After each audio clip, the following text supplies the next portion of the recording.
I'm Mark Seifter. And I'm Linda Zeiss Palmer. And this is Arcane Mark.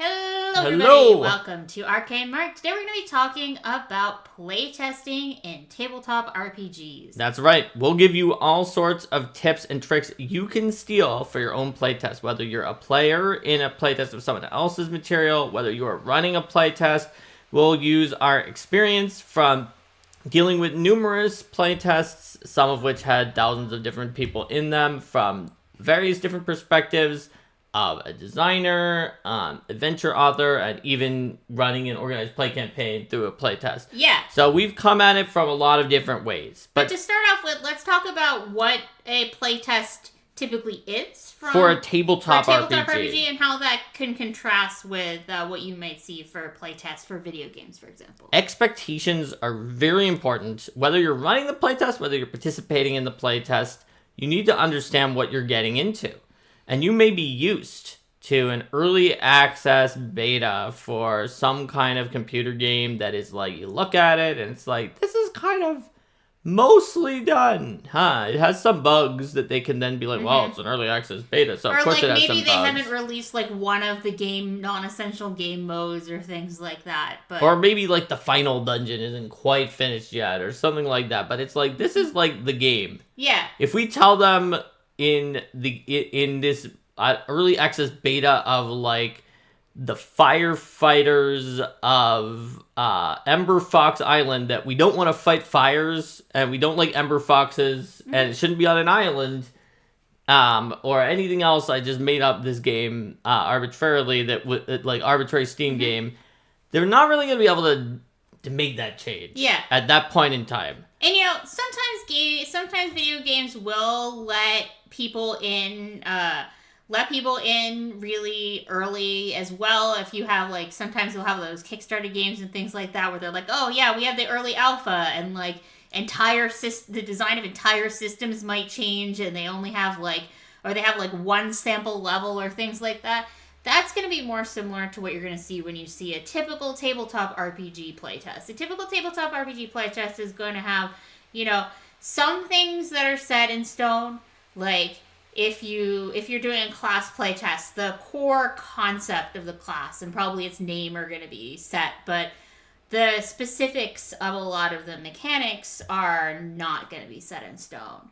And sometimes playtesters will even throw in things that they're not sure are going to work to get them tried out. And you're not going to see that so much in like this might be weird or polarizing or something like that. You're not going to see that as much in what video games will put out. So you often actually see a situation in a tabletop RPG playtest where it's super experimental, feedback is desired, everything can change, and where the tabletop RPG designers who are running the playtest will even say all of those things. But everyone who is participating in the playtest who's used to video games, who sometimes also say those things, but then they just don't change it, and they're like, oh, but nobody agreed with your feedback, so we're just not changing it because they don't have the money to go back to that drawing board.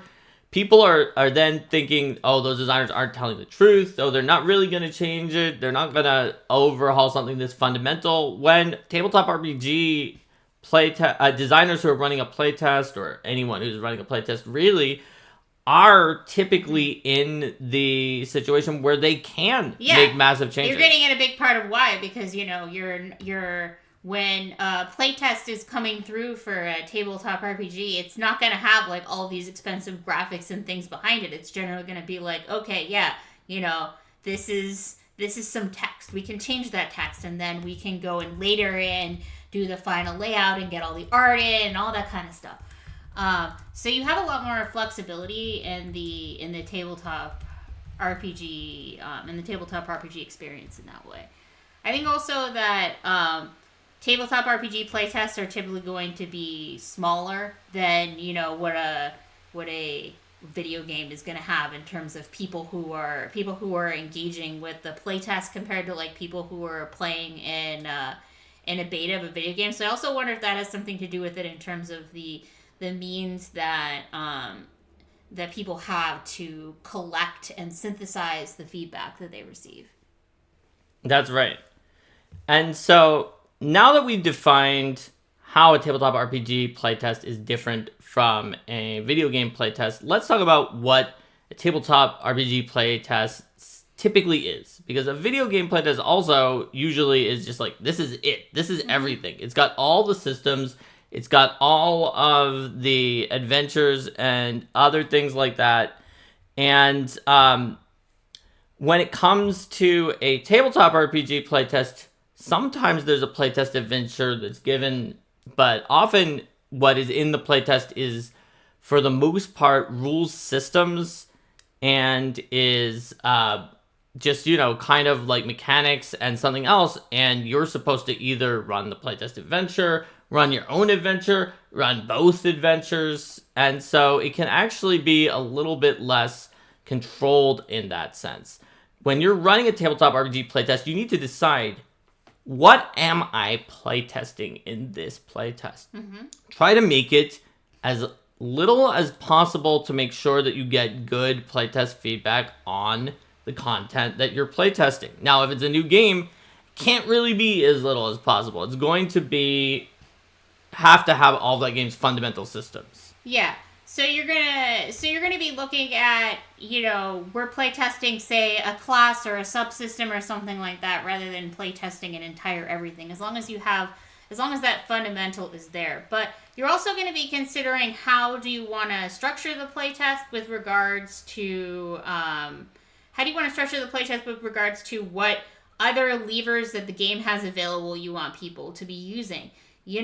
Do you want a playtest where it's like, okay, I'm playtesting a class, so I want, tables where everyone only plays this class, or I only want to playtest this class at level 1, or, I only want to playtest under these kinds of constraints, or, like, do you want to have characters that can multi-class, and, like, take a little bit of that, or, like, all kinds of different parties. Like, usually with the tabletop RPG playtest, players are going to approach a mechanical element from a lot of different directions, and so leaving it open for them to having a limited scope of new content, and then leaving it open for players to mix and match in a lot of different ways. So, like, when you have that playtest adventure, on the one hand, it can be useful to say, hey, we can control the adventure and then look at a variety of different ways that different parties approach that. But then also idiosyncrasies in that adventure wind up seeming to be something that is more universal to the character. To give a good example of that, when the Occult Adventures playtest came out for Pathfinder 1st Edition,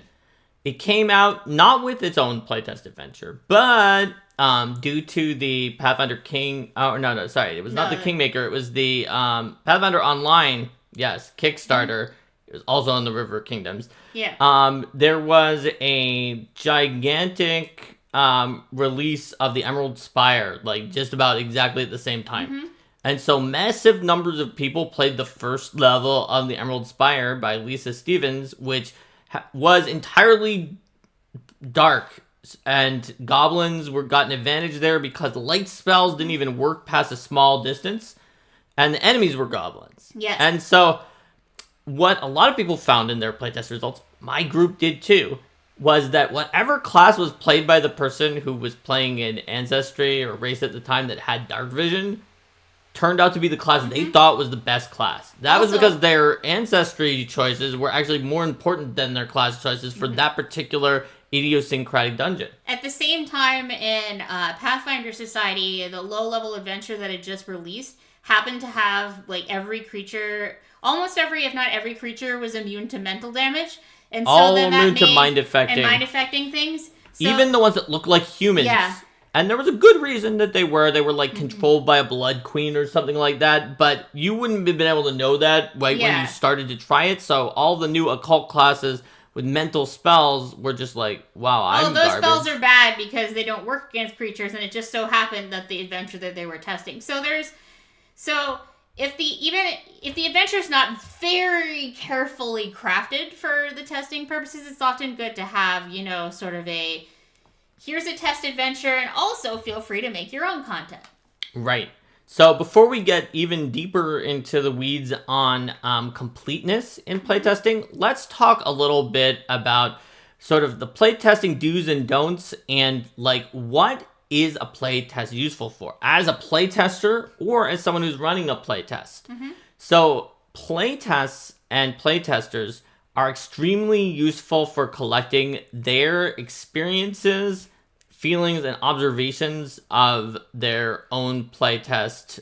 It's not really data, it's anecdotes, but that is what playtesters are best at doing. Nobody except for an actual playtester can come back and tell you, look, I don't know what's off about this. It seems like it's probably should be doing enough damage when I analyze it, but when I'm playing it, I just constantly feel like I'm not contributing. Yeah. Only a playtester is going to be able to tell that.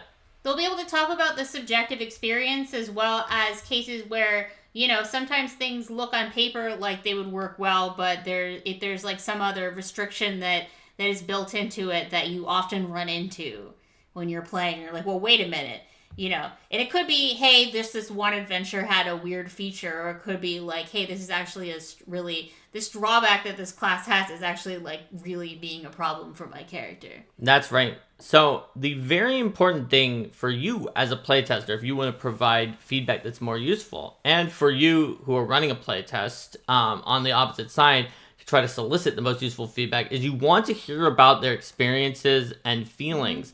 Those are things that only the playtesters can give you.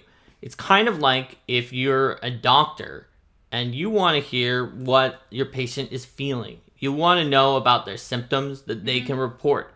You don't necessarily want to know that your patient has gone on WebMD and has given figured out several diagnoses they think that they have, and then also figured out what the treatment that would be based on some commercials that they had seen for like certain different drugs that advertised for that particular condition, and that said, ask your doctor about thing X, right? Yeah, so like the feedback that's useful would be more like, you know, I didn't feel like my character, or like it felt like my character was having trouble hitting, you know, or felt like my character was having trouble doing this thing or that thing or the other thing, or felt like my character was really good at this or too good at this or what have you. You know, rather than being like, well, you know, I think that the way to fix this would be to add an item to the game that gives a bonus to spell DCs. Like, that's not on the table, you know? And even if it was on the table, it's just not useful feedback to receive, because the designer, if it was on the table, was already thinking about that as a possible way to fix it. Now, I say this as a general rule. It's possible that you actually will have an idea for how to fix something that the game designer didn't think of. There are, you know, people in the audience, especially those who watch game design and playtesting videos like this one, who maybe have enough game design insight that they can really figure things out. The equivalent of someone who just has read up enough about medical things online that they thought of something their doctor didn't even think of and were correct. Yeah.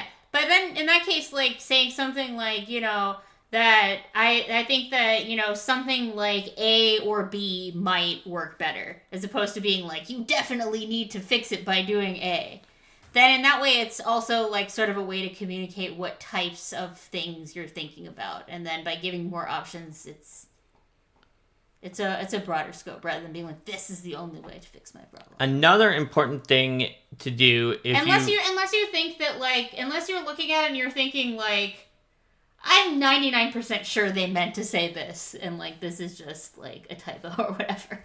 So if you are attempting to give feedback in a way that is not like a standardized survey and where you're in discourse in social media just somewhere talking about it, there are essentially, as a playtester, two strategies you can attempt to pursue, each of which could be effective depending on the situation with the people who are running the playtest.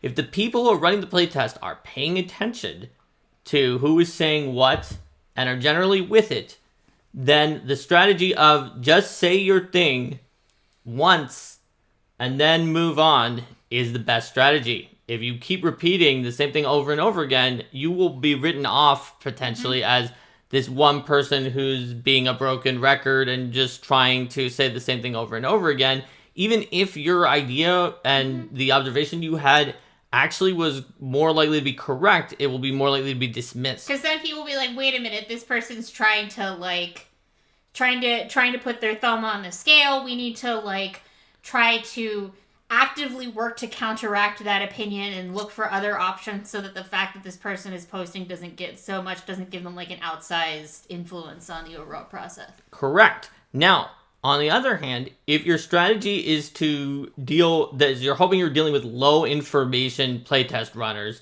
who aren't paying attention and you think you can spam and put your figure on the scale, that is another strategy people sometimes try to use. In my experience, it's usually not very effective. I have, on occasion, seen people who have been tricked or nearly tricked by that strategy where they were like, wow, it seems like 22 people all said that they really liked this one thing that we didn't think was going to be that important. Why? How? And then I said to them, I was like, those are 22 aliases of the same person. And then afterwards, like, people were upset and they felt like that person had been trying to be deceptive. So I generally would not recommend the, like... It's a very poor strategy in most cases, and it just sort of highlights why you should not use that strategy unless you're very convinced that nobody is going to pay attention to it. And even then, it's not like... It's kind of a nefarious strategy. It's not like a feel-good strategy for giving playtest results. Yeah.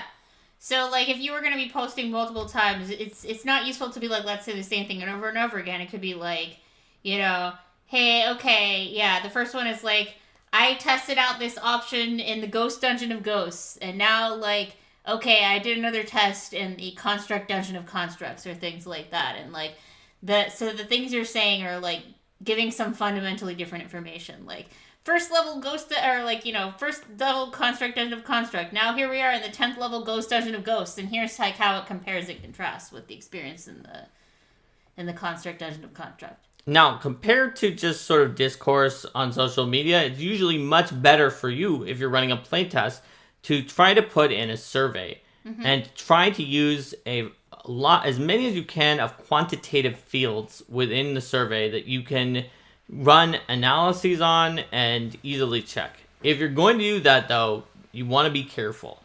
There are certain ways that you can sort of bias your survey accidentally, and people have found this in political polls and other kinds of surveys all over the time. The best way to do it is to use a Likert scale where everything uses the same word. Instead of being something like very interesting, somewhat interesting, neutral, somewhat boring, very boring, where boring and interesting might not be the opposite of each other for every person in the same way, or they might have different weights depending on how you name the word.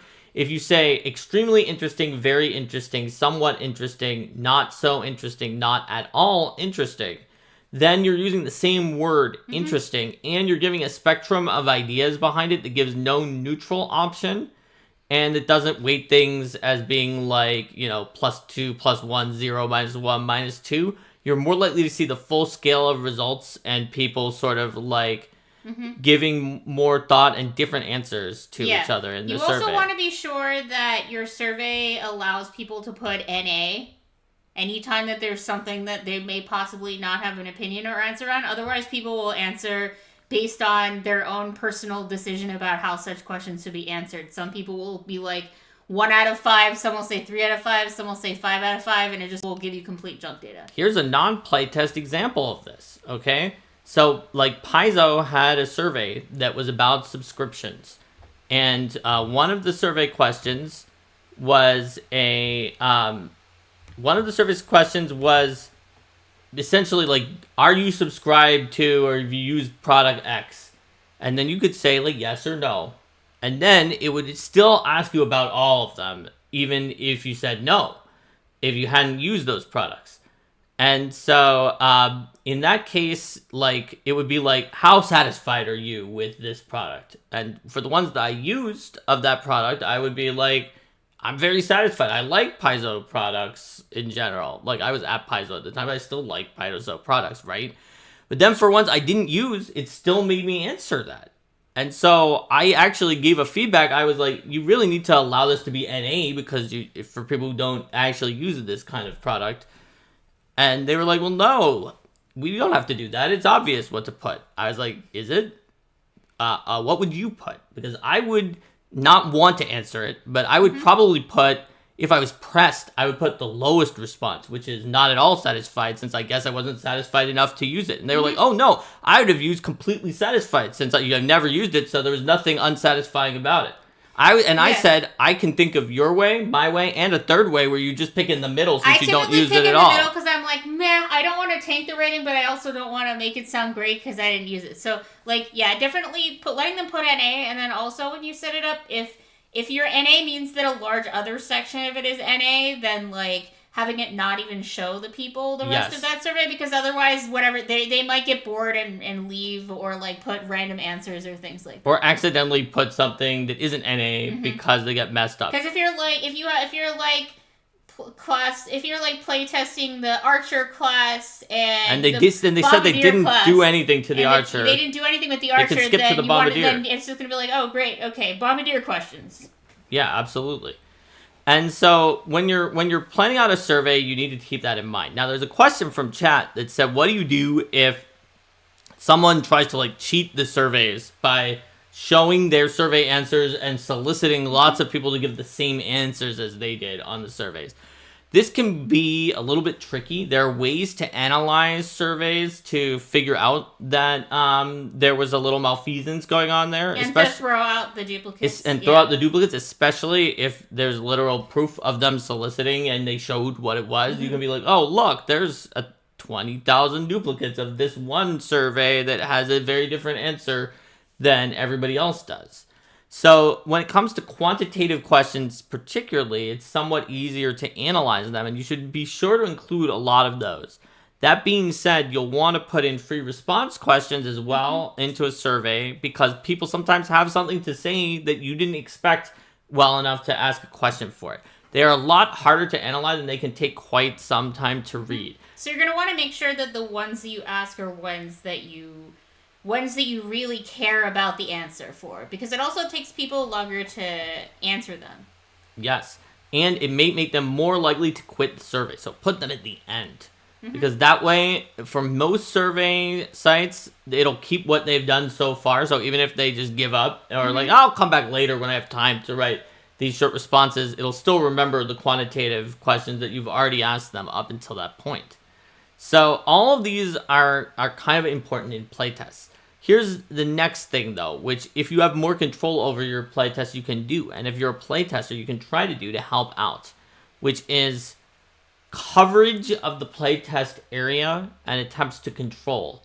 So by this, I mean, let's say you have a new class and you're wild and you make 13 elements in this class, the elemental avatar. I don't know why you would do that. That seems outrageous. Don't make it something with 13 different subclasses.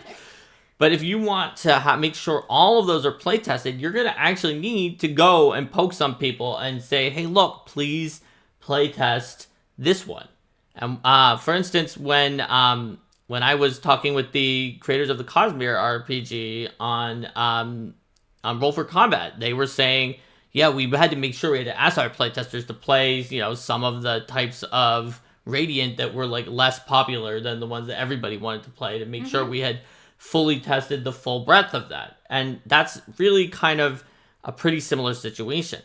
But on the other hand, you also want to see if you can have a controlled situation, which in playtest you rarely can. You need to have a pretty dedicated group for this, and that means if you can perform control tests as a playtester, it can be very helpful to the people from whom you're playtesting. For instance, when I was playtesting the Magus in Pathfinder 1st Edition before I was at Paizo, I created a playtest adventure where there was a party of essentially 5, and I swapped out each party member in turn for a Magus out of all 5 of the party members, and then reran everything again with the Magus being swapped out for the fighter, the cleric, the rogue, the wizard, and the bard, just to see, did one of these do noticeably better?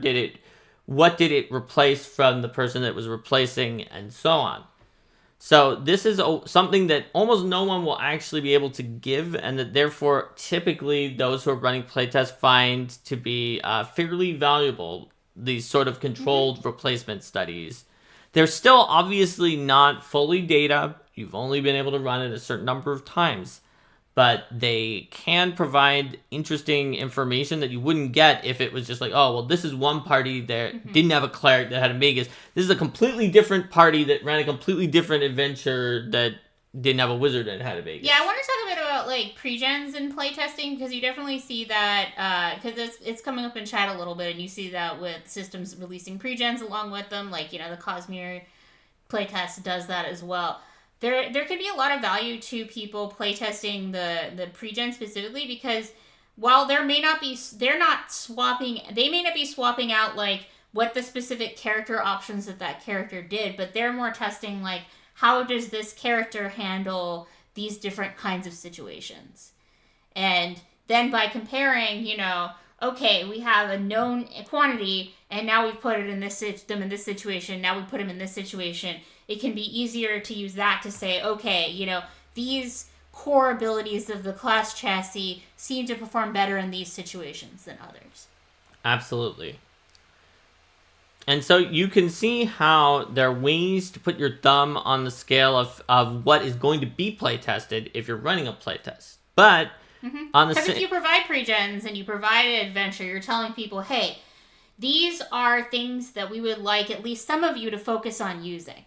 That's right. And some number of people won't use it, and some number of people will. And that usually can help you if you wanted to have more focused data on things that are related to the pre-gens and that are related to the adventure that you included. And it's also about making your playtest approachable for people, because like not everyone's going to feel comfortable being like, I'm going to jump into this playtest content and make all of my own new stuff based off of it. Some people just want to be like, I want to try this out, and this is an example of a way to try this out that the people who made this playtest think would give good information. Right. And all that being said, like, you can just play and have fun if you want to. Yeah. Most people will. If you do something that's a little bit more rigorous, you might be able to provide even more assistance to the people who are running the playtest. But there's no necessary, requirement that says you have to be doing that. Like, the vast majority of folks aren't going to do, like, this really long thing where they write, like, essays about stuff like that. Like, the people who do that will stand out in message boards and other places and, like, their comments. Because, like, oh, wow, this person gave, like, a giant comment. But, like, looking at, surveys for organized play and things like that, most people will just put only do the numerical ones. Or like say a couple of sentences, and then you get folks who are like, I want to tell you quite a lot of stuff. That's right. So it's, but all of those bits of information are useful. Rico thinks that your class is ridiculous, Mark. Yeah, well, that's definitely true. Rico is correct. Now, there is another aspect to playtests, which is they're called playtests, and you aren't supposed to playtest them. But there are a decent number of people who, won't actually playtest. They'll look it over, and then they will reach their conclusion just by looking it over. And some designers and people who run playtests feel like that's not valuable to receive. I feel that it is valuable to receive. It typically is more valuable to receive something that has been backed by playtest data as well, so that they know for sure that it holds up in an actual playtest. But sometimes some percentage of your playtester group are like very strong TTRPG analysts who can analyze some amount of what you're playtesting without actually playtesting it. And even if they aren't, you can at least see what you learn kind of what will maybe knee-jerk responses be to reading it in the final version, from what knee-jerk responses were to reading it in the original version, which means that even in both cases, although especially if you have a very strong analyst who is in the playtest, you can get something valuable out of it, even if the person does not actually playtest it. Yeah. So I do disagree with any takes, which I have seen sometimes from game designers who are like, if you're not going to run a playtest at all, then don't even give feedback. I think that's wrong. Sometimes there are things that it's like, oh, this ability lets you double jump, and there's another ability, it gives you an extra jump, and there's another ability in the game that gives you an extra jump. Like, if you had those together, could you triple jump? Sometimes there are things that would interact in weird ways, and it's like, hey, does this crack the game open if these two things go together? And you can sort of see that, because like there's combinations that and this was definitely something with organized play and doing the additional resources of, hey, what options are we going to let into the excuse me the Pathfinder Society game or what have you, and then we might sometimes be like, we're not going to let this option from this book in because home GM could easily say, okay, don't be a cheese weasel. The game is obviously should not allow you to use option A and option B and option C all at the same time to bring your character's damage into the stratosphere. But like, we can't easily do that, so we're just like, we're not going to take option C. But that process definitely showed that there are a lot of cases where there's combos and the designers aren't going to be thinking about every possible way that things can work together.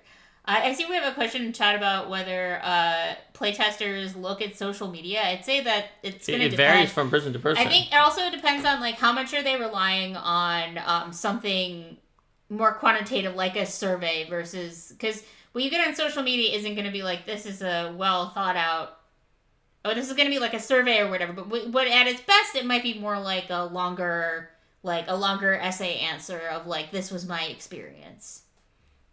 Yeah, that's right. Mm-hmm. And you can see like, but I also find that sometimes in social media you can have like people being more extreme in their opinions on things.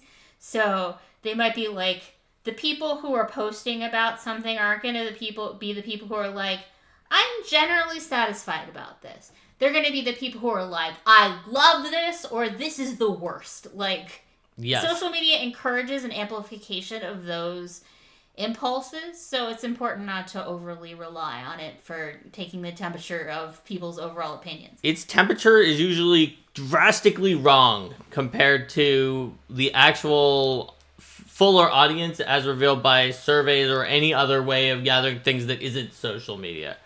And so it would be a big mistake, like, it's a big mistake to rely on social media as a way of gauging things, even if you don't have to deal with people that were bad faith spamming the same take over and over again like we were talking about before.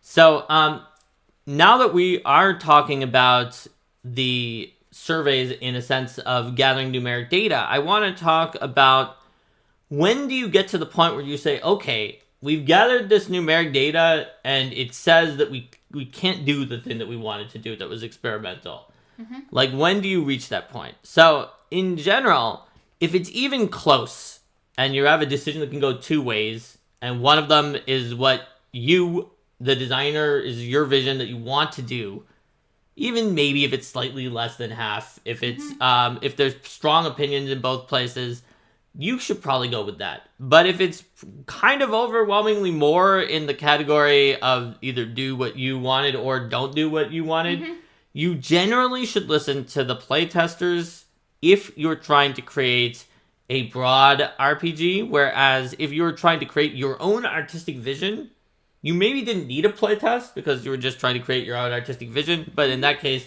you could ignore even a 90% mandate if that's what you're trying to do. I suggest saving your time and not running a playtest. That's another thing. Should you run a playtest or not? Mm-hmm. A lot of people have this idea that like everybody runs giant playtests. And look, I love running playtests. I do run playtests, and with Roll for Combat, we run a bunch of playtests. But most tabletop RPG companies, even big ones, playtest things a lot less than you think, beyond like the very visible ones that you directly see. If you're like, oh, well, I think all these adventures have been numerously playtested, and all of these rules options have been playtested in a lot of places that don't have public ones. Most companies don't do that. Yeah, like how people assume that all Paizo adventures get playtested. Nope. Yeah. And so that's because, honestly, playtesting is very, very, very intensive. It will use up a ton of staff time that, if you equate into salary, is like a mind-boggling amount of money to run them. Even though I love them, and they're very important to producing good products. Playtests too, like, people get playtest fatigue, so you can't have them too often, or people are just going to be like, oh yeah, this isn't fun anymore. Yeah, people are just like, why are you running so many playtests? We're just burned out. So it has to be something that's like pretty essential to your game, and also like if you're not planning on saying, if you're not doing something where you're like, hey, something about this is experimental, and I'd like to get feedback from other people to see what direction I should go. Right. And so... Or like, I'm doing something I'm not sure it's gonna work. Yes. And as Numbat says, some Paizo Adventures are playtested or partially playtested. We didn't say no Paizo Adventures were playtested. I said some people think she said some people think they're always playtested, and that's definitely not true. Generally, it's more of like an author-by-author basis. If the author has time to playtest it, then it gets playtested, and that's awesome. And if they don't, then it doesn't. Yeah, it's more in the sense that the author is allowed to playtest it. Yes. Like, with all the connotations thereof. Mm-hmm. Like, because they do have an NDA, right? So it might have been that they weren't allowed to playtest it, but they are allowed to playtest it. Yes. Do they actually playtest it? Sometimes they do. Sometimes, right? Mm-hmm. And that's generally how playtests go. So you want to make sure before you start a playtest, possibly the first thing we should have said is, do you need a playtest for this? Can you afford in your time or expenditures to run a good playtest for this? Because if you can't, if you are like, well, I don't have very much time, and I'll just launch this and mostly ignore it, you will be hurting your product overall by not only soliciting feedback that you don't listen to, it will make it seem like you did read it but disagreed with people. Yeah. Everyone will lose faith in your product. You need to be sure you can commit a large amount of time to responding to the playtesters. So we're talking about like big public playtesting and things like that too. It's also possible to do those kinds of like smaller scale playtests where you're like, okay, I'm gonna run this for my home group and like gather the opinions of like 4 to 6 people. That's not gonna get you nearly as much information, but it still gets it's still like there's still a lot of things you can work out when you're like, oh wait, because that's gonna catch the obvious, oh wait, actually this is ambiguous, that doesn't make sense, or that kind of thing. Exactly. So now we talked about what to do if you are running a playtest and you come across feedback that's like, don't do this thing that you want to do. Let's go from the other perspective. Let's say we're playtesting something, and guess what? This one it's really bad. Everything about what we're playtesting is bad. Oh, they asked 30 questions, and this thing is just so bad that it is the worst category to us who are watching this, who are trying to fill in a playtest survey. In all 30 of them, they had 5 categories, and it's always the worst. Even then, I would suggest, if you are taking the survey, to like step back for a bit, because you're going to want to try to not sort of trigger social antibodies of just seemingly so overly negative that it seems unconstructive. Even if you try to be constructive, if you literally answer 30 things as the worst humanly possible, it might seem that way. It might even trigger a spam filter of someone who just didn't read the questions and went in and hit the lowest in all 30 of them. People might just be like, okay, this person has an unrelated beef with my game and, like, doesn't, Yes, so I think that in that case, you should just try to think for yourself and be like, I know that actually this is literally the worst in all 30 of the things they asked about, but can I, in my heart, find one of the 30 of them that is better than the other 29, which are even more abominable, and give that and give that one a higher rating, and talk about why that one was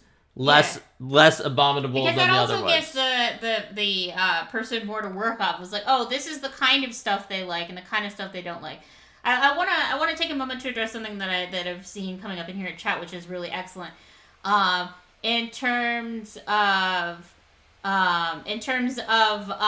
when the only person who is doing the playtest is the person who wrote the thing, they know it well enough that they can fill in gaps that aren't actually there. So, Number was talking about how authors can have someone else run an adventure so they can observe and see how does that work. That is an excellent idea. If you have a limited amount of playtesting, have someone else, give them the printed thing, resist the temptation to offer clarifications and see what they do. Or if you find you have to offer clarifications, make a big note of that, because then they're working off something that other people wouldn't have.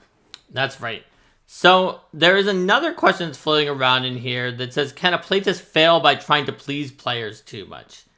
I would say this. It depends on what you are playtesting and why. Normally, I think that if the vast majority of your players go one way, you should go that way. Just don't, assuming you're not going for author vision, you're going for, I want a successful game. Don't have the hubris to assume that you're right and all 80-90% of your playtesters are wrong. Now, that being said, in the Pathfinder 2 playtest, we have had some of the things that 80-90% of the playtesters said that they've come back later and been like, no, we think you guys were right, design team. In retrospect, we gave knee-jerk answers and it was wrong. But that's just like one or two out of like 50 things. And most of the time, your playtesters are going to accurately be able to gauge what they will actually like. And I think another thing, too, is, you're a lot better off making something that 90% of people are like, this is awesome, and 10% of people are like, nah, that's not for me, than a game where, 90% of the people are like, meh. Yes. This is actually especially important when the example people gave in the chat is the 1D&D playtest, and they said it may have been too watered down of some of the cool new ideas that people knee-jerk nagged in the surveys. However, when you're making a new not an edition in particular, you want to be very, very careful because it's so similar to what people already had that there's going to be a temptation to keep playing the thing they already had if there's even remotely one thing that sticks in their craw. Okay? And so it's even more important that you even if you could make a much better game, a not new edition or a new edition that is marketed as not being a new edition, even though it kind of is, but in their heart they want to feel that it's not, which happen in tabletop RPGs more often than you might think. Okay, it happens all the time. Those are very, very tenuous situations. You definitely don't want to go against 80% of the player base, even if you are really, really, really sure that the thing that you're trying to do is going to make a better game. Yeah, some of the things that wound up in first edition Starfinder, second edition Pathfinder, remastered Pathfinder, a lot of those may have been ideas that were around for a long time. Some of them back to the first edition Pathfinder days when it was first coming out. And then it was like, well, we're going to do this. And it's like, no, because people want things to be more similar to 3.5. So we don't want to make that big of a change. We think it may lead to... And those are for real edition changes and not a new edition like the D&D 2024 or D&D 3.5 or more like the Pathfinder Remaster where they're kind of mostly the same edition, but they have some shifts. Those are ones where you want to be really careful because of the fact that if people are upset about one kind, even one small change, that will drown everything else out. Yeah, you really have to be careful when you're doing a not edition update, exactly how much you want to change. Because if you're doing a full edition, then you also have to worry about it has to be different enough to justify people investing in a whole new set of books / investing the time to learn the online system. And generally, it has to be not negative enough that you try to avoid alienating people from adopting it. Though, if you are Dungeons and Dragons in particular, you're going to sell in that new core set pretty much no matter what. It's a new core set. The question will be, do they come along for the ride with you? Math Guy Dave gives Battle Oracle as an example in the Pathfinder Remaster of this sort of principle that we were talking about here about people will let things stick in their craw. And that is a good example of that, right? People were talking about that the most. Even though there were some changes in remastered classes that absolutely made the rich get richer, things that were already extremely powerful sometimes became even more powerful while the options standing next to them that were already a little weaker just remained where they were. But that didn't get almost any press during the remaster. It was all, what about the Battle Oracle? Because those are the things that stand out in online discourse. And they're the kind of things that can prevent someone from deciding that they want to adopt or shift over it more often. And that's also part of why you have to be careful about the social media landscape because, is that, if people on social media are complaining about one small aspect, is that the experience of most players of the game? That, like, they're like, this really bothers me. Exactly. And so... What do they think about the other parts of it? They have to be careful about what they're doing. And I think one of the people at WotC who was like, I think not all the way up at the top, but like somewhere in the executives who like actually works on the games and have worked on Magic, gave an example that you would never want to do if you're not publishing a new edition, but that you could do with a new edition, especially a not edition. And you kind of see with the remaster as well in a lot of the classes that weren't that one Oracle change, which was that she said something to the effect of, you know, people really love when they have their Magic card that they like, and then especially if in a new set they see something that comes out and it's just like it, but it's even better, even possibly strictly better.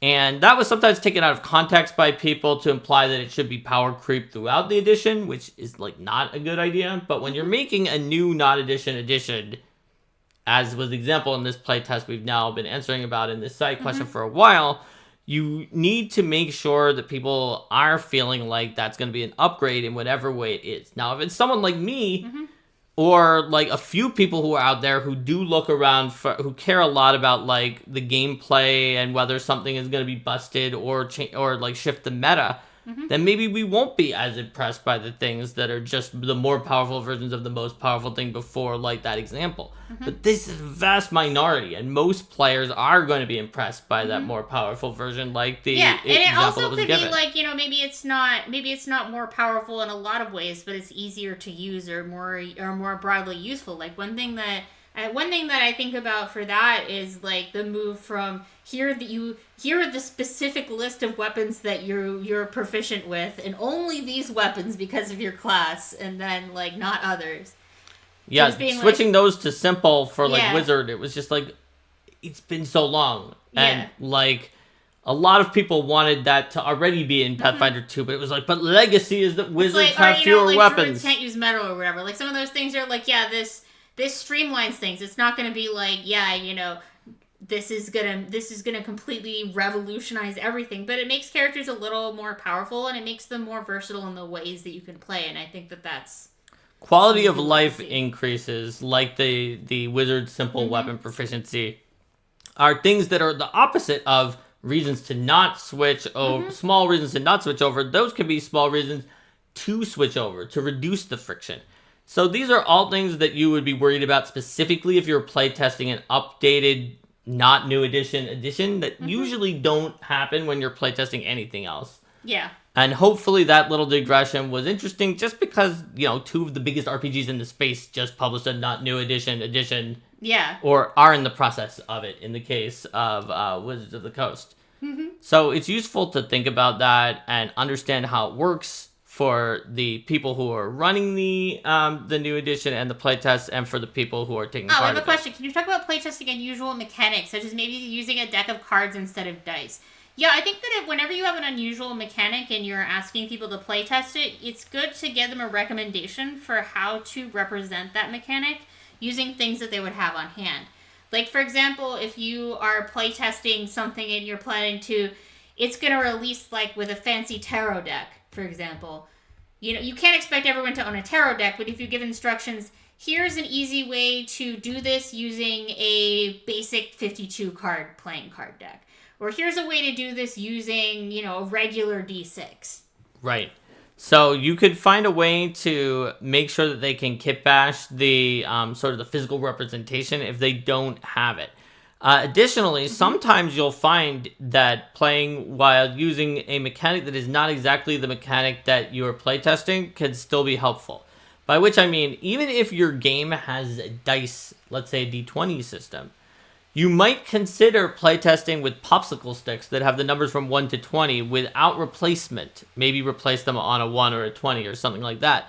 The reason for this is that it makes it so that while you can't get the true randomness of sometimes getting 4 1s or 4 20s in a row, if everybody has their own set of sticks, including the GM, it does mean that you can't have situations where, like, the Gunslinger's player rolled, like, 30 attack rolls and 25 of them were a natural 20. or something like that, where it's just like, okay, now we all think Gunslinger is the best class ever made, but it was really just because statistically that one person rolled the best. An unrealistic lack of clumping, but it does also help prevent large amounts of clumping from skewing results. Yes. And I think another thing you can do is, and that I've seen some folks do, is use Tabletop Simulator or another resource, and then come up with, okay, here's a free module that has, you can bring in and say, hey, this is, it'll give you like the fancy dice and cards and the kinds of things that you need to playtest the game. Absolutely. And that way you can be like, you can use for this tarot deck based game, you can either use your own deck of cards, or you can follow these instructions to go to a version on Tabletop Simulator where we have all these things, and then people can approach it from different directions. Right. So, looking back on these pieces of advice we've given for both playtesters and people running playtests, you can see that a lot of what it boils down to is expectations and communication. You want to make sure you're communicating things in both directions to the people who are playtesting and back up to the people who are running the playtest in ways that will be effective and in ways that will get the playtest to work the way that you want, or that will get your results to be read and listened to in the way that you want, and possibly not like thrown out as being something that was taken by someone who wasn't actually doing the survey. Yeah. This also allows you to think about the different kinds of survey feedback, what survey takers and playtesters are best at finding, which is generally symptoms, not underlying causes or like treatment cares for those symptoms, and to figure out how to structure and organize a playtest in order to fill out a wider range of the information that you want to find. So there's a couple more questions in here. There's one from Math Guy Dave that says, what effect does scale have on playtesting? I assume you have fewer playtesters with Battle Zoo stuff than you did at Paizo, for example. Not always. Not always. I've had Roll for Combat surveys that we put out that had more people that took them than some of the Paizo ones that I've done. I've also definitely the longitudinal nature of some of the Battle Zoo playtests where people would just keep doing it and have back and forth conversations about multiple different shifts or having them cover a wide area of coverage in the same group is significantly higher than any of the playtests that I was able to really do at Paizo, just because that's the way it works when you can take longer on the product if you want to. And I think that also the smaller the playtest is, the more valuable it is to curate the participation in some way. Because if you're I really don't have capacity to playtest with more than 10 people, it's more valuable to be like, all right, some of those people I'm going to playtest with are like, my friend... it's like, my friend David or whatever, like, he's really good at he's really good at like considering the narrative implications of these kinds of things and these kinds of stories, and then my friend Crystal is like super mechanically minded and like these kinds of things. Like, you can try to pick a smaller group because the data in and of itself, for a fact, it's going to be less representative, so you can try to be like a little more selective with who you pick. You also have to rely more on kind of like those more essay style answers than the numbers alone for that reason. Absolutely. Well, just like anything with ratings, right? Like if you see a product online and it has 2 reviews and they're 5 stars, you don't really know much about that product. You just know that like either 2 people really liked it or the company hired 2 shills, right? Yep. So It's a complex topic, but hopefully this makes you feel more like you understand what's going on, how to run playtests, and how to be in them. And Rico talked about, Tabletop Simulator models being a trend for board game designers to put those on there. Yep. But yeah, it doesn't have to be a board game. It can be a tabletop game too if you have like unusual fizz reps. So I think we've covered the main topic. Let's do a vote for the next exciting Tuesday episode of Arcade Mark, whereas Saturday's episode is going to be another one of those GM tools. What are we toolsing about on Saturday? What are we toolsing about? It was whatever. Oh, was that the adventure? Customizing pre-written adventures. That's what we're doing is on Saturday. Yeah. Yes, that's correct. That is exactly what is on Saturday.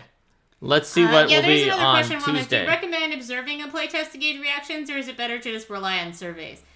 I think it depends. Like, I know that there was interesting experience with the playtesting of the beginner box, and like that you guys had with like watching the first edition beginner box.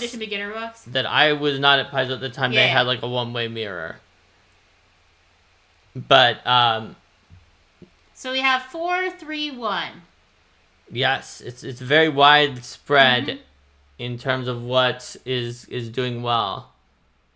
Between building a hazard, handling inventory, I think and especially if you really are like, I'm only playtesting with my group of friends and that's it, then observing is very valuable, because then you might be able to notice, like, if something took, if they eventually got it, but it took like 10 minutes for them to figure out what you were going on about, and then they didn't comment later on about the fact that it was confusing, and then they just assumed, oh, well, maybe I was just bad at understanding it, and then you're looking at that, and you're like, yeah, that needs to be written better, because it took them 10 minutes to figure out what I was going on about.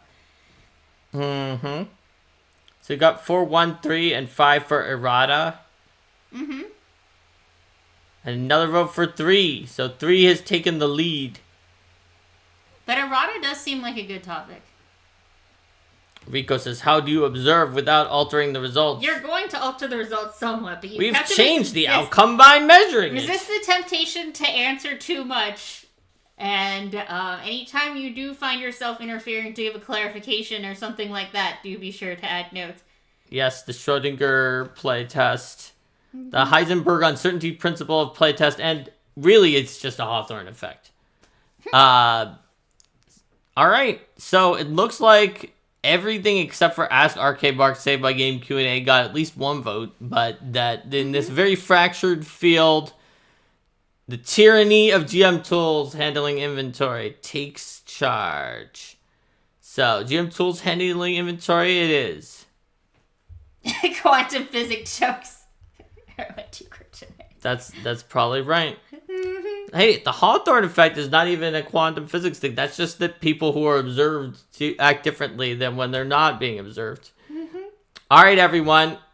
Have a great night, whatever else you're going to do tonight or not. And we will see you on Saturday or next Tuesday, or really just whenever you want to show up. Let's make a note for the errata as an idea that came up here. So we can make a note, errata... Backpack Hero design diary. No, for Backpack Hero, you gotta go for. Well, I feel like we can maybe talk about. Yeah, Backpack Hero's got inventory management. Yeah, inventory management and unconventional games.